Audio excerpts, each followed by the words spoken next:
মার্কিন president Donald Trump Saudi আরবকে বিশ্বের সর্বশ্রেষ্ঠ দেশ বলে অভিহিত করেছেন। মঙ্গলবার রিয়াদে আয়োজিত সৌদি আমেরিকা বিনিয়োগ ফোরামে দেওয়া বক্তব্যে সৌদি নেতৃত্ব, অর্থনৈতিক রূপান্তর এবং বৈশ্বিক মঞ্চে দেশটির ক্রমবর্ধমান প্রভাবের ভূয়সী প্রশংসা করে একথা বলেন তিনি। এক প্রতিবেদনে খবর দিয়েছে সৌদি গ্যাজেট। এ সময় সৌদি নেতাদের উদ্দেশ্যে ট্রাম্প বলেন, আপনারা বিশ্বের অন্যতম সমৃদ্ধ দেশ। রিয়াদ একটি বৈশ্বিক বাণিজ্য কেন্দ্র হয়ে উঠবে। মধ্যপ্রাচ্যের ভবিষ্যৎ এখান থেকেই শুরু। সৌদি যুবরাজ মোহাম্মদ বিন সালমানকে দিন-রাত পরিশ্রমী নেতা হিসেবে বর্ণনা করে ট্রাম্প বলেন, তিনি এতটাই পরিশ্রম করেন, আমার মনে হয় তিনি রাতে ঘুমান না।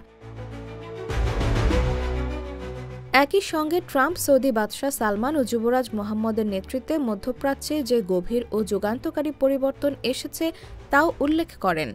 নিজের সৌদি সফরকে ঐতিহাসিক আখ্যা দিয়ে ট্রাম্প বলেন, সৌদি আরবে এমনভাবে স্বাগত পাওয়া আমার জন্য এক বিশাল সম্মানের ব্যাপার। তিনি যুক্তরাষ্ট্র সৌদি সম্পর্ককে আরও দৃঢ় করার প্রতিশ্রুতি দিয়ে বলেন, আমরা সৌদি আরবের সঙ্গে আমাদের সম্পর্ক আরও জোরদার করব।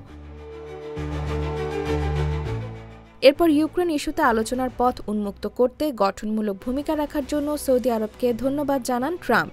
একই সঙ্গে আঞ্চলিক উত্তেজনা প্রশমনে কূটনীতির গুরুত্ব তুলে ধরেন তিনি।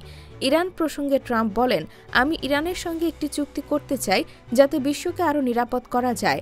একটি গুরুত্বপূর্ণ নীতি ঘোষণায় ট্রাম্প জানান, তিনি সিরিয়ার ওপর থেকে মার্কিন নিষেধাজ্ঞা প্রত্যাহার করবেন। এ বিষয়ে সৌদি যুবরাজ মোহাম্মদ বিন সালমানের সঙ্গে আলোচনার পরই তিনি এ সিদ্ধান্ত নিয়েছেন বলে জানান। IBTV USA, New York।